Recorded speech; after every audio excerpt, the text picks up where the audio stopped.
lady could not hide a tremor in her voice when she said, "Kiss me again, Tom, and be off with you to school now, and don't bother me any more." The moment he was gone, she ran to a closet and got out the ruin of a jacket which Tom had gone pirating in.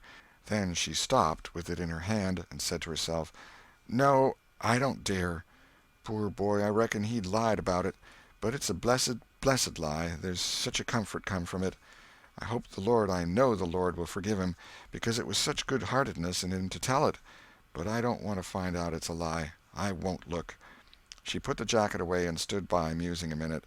Twice she put out her hand to take the garment again, and twice she refrained. Once more she ventured, and this time she fortified herself with the thought, "It's a good lie. It's a good lie. I won't let it grieve me." So she sought the jacket pocket. A moment later she was reading Tom's piece of bark through the flowing tears and saying, "I forgive the boy now, if he'd committed a million sins." End of chapter 19. Chapter 20. Tom Takes Becky's Punishment. There was something about Aunt Polly's manner when she kissed Tom that swept away his low spirits and made him light-hearted and happy again. He started to school, and had the luck of coming upon Becky Thatcher at the head of Meadow Lane. His mood always determined his manner. Without a moment's hesitation he ran to her and said, "I acted mighty mean today, Becky, and I'm so sorry. I won't ever do that way again, as long as I ever live. Please make up, won't you?"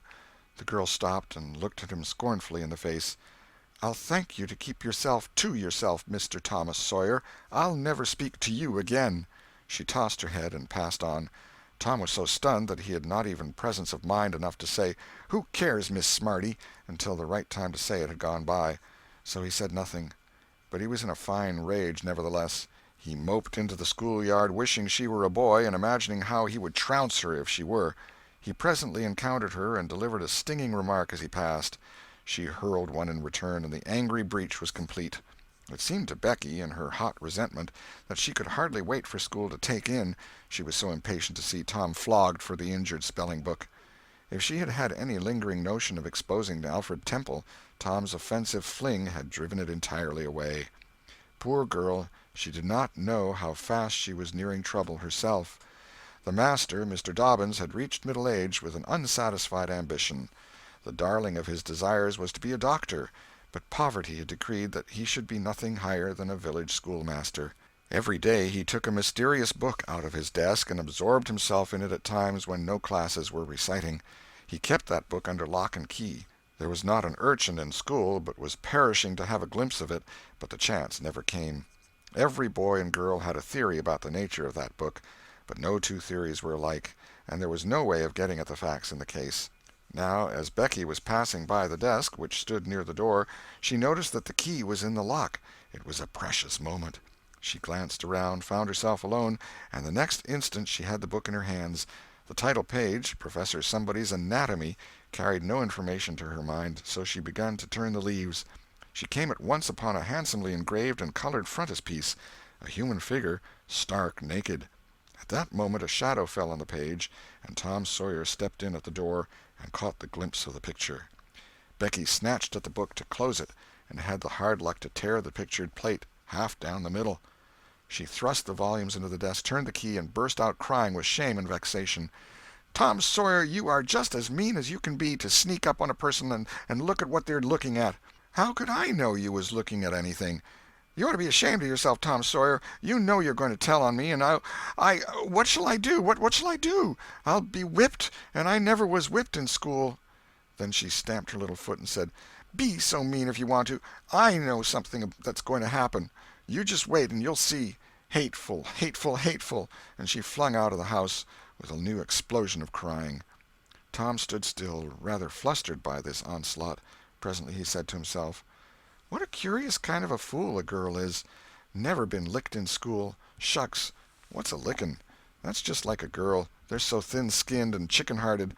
Well, of course I ain't going to tell old Dobbins on this little fool, because there's other ways of getting even on her that ain't so mean.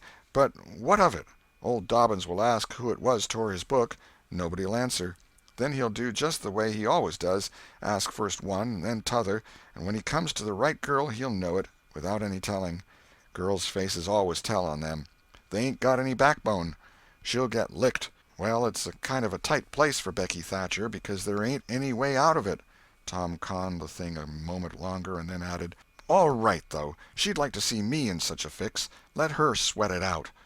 Tom joined the mob of skylarking scholars outside. In a few moments the master arrived, and school took in. Tom did not feel a strong interest in his studies. Every time he stole a glance at the girl's side of the room, Becky's face troubled him. Considering all things, he did not want to pity her, and yet it was all he could do to help it. He could get up no exultation that was really worthy the name. Presently the spelling-book discovery was made, and Tom's mind was entirely full of his own matters for a while after that. Becky roused up from her lethargy of distress and showed good interest in the proceedings. She did not expect that Tom could get out of his trouble by denying that he spilt the ink on the book himself, and she was right. The denial only seemed to make the thing worse for Tom. Becky supposed she would be glad of that, and she tried to believe she was glad of it, but she found she was not certain. When the worst came to the worst, she had an impulse to get up and tell on Alfred Temple, but she made an effort and forced herself to keep still. "Because," said she to herself, "he'll tell about me tearing the book, sure. I wouldn't say a word, not to save his life."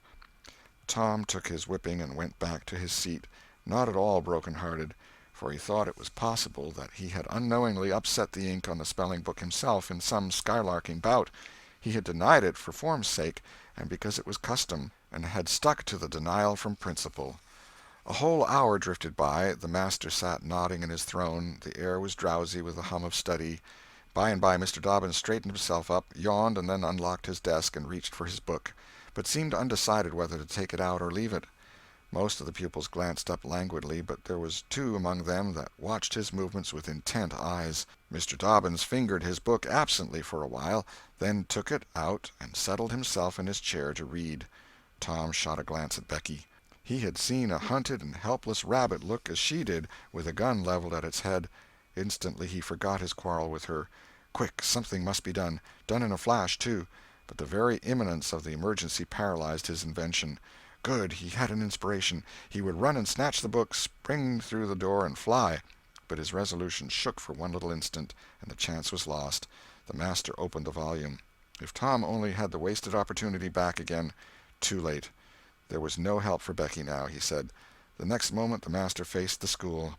Every eye sank under his gaze. There was that in it which smote even the innocent with fear. There was silence while one might count 10. The master was gathering his wrath. Then he spoke. "Who tore this book?" There was not a sound. One could have heard a pin drop. The stillness continued. The master searched face after face for signs of guilt.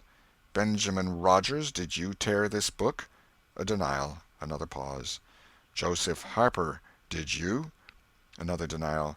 Tom's uneasiness grew more and more intense under the slow torture of these proceedings. The master scanned the ranks of boys, considered a while, then turned to the girls. "Amy Lawrence." A shake of the head. "Gracie Miller." The same sign. "Susan Harper, did you do this?" Another negative. The next girl was Becky Thatcher. Tom was trembling from head to foot with excitement and a sense of hopelessness of the situation. "Rebecca Thatcher." Tom glanced at her face. It was white with terror. "Did you tear—" "No, look me in the face." Her hands rose in appeal. "Did you tear this book?" A thought shot like lightning through Tom's brain. He sprang to his feet and shouted, "I done it!" The school stared in perplexity at this incredible folly. Tom stood a moment to gather his dismembered faculties, and when he stepped forward to go to his punishment, the surprise, the gratitude, the adoration that shone upon him out of poor Becky's eyes seemed pay enough for 100 floggings. Inspired by the splendor of his own act, he took without an outcry the most merciless flaying that even Mr. Dobbins had ever administered, and also received with indifference the added cruelty of a command to remain 2 hours after school should be dismissed. For he knew who would wait for him outside till his captivity was done, and not count the tedious time as loss, either. Tom went to bed that night planning vengeance against Alfred Temple, for with shame and repentance Becky had told him all, not forgetting her own treachery. But even the longing for vengeance had to give way soon to pleasanter musings, and he fell asleep at last, with Becky's latest words lingering dreamily in his ear. "Tom, how could you be so noble?" End of chapter 20.